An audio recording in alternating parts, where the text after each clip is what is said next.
Mararka mararka qaar waxaan aragnaa hadafyadeena marka aan gaarno.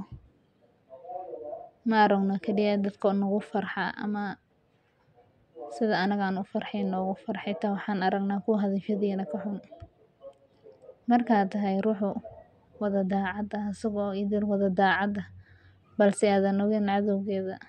Ka fiirso qof walbo oo kuu dhow wuxuu noqon karaa cadowgaada.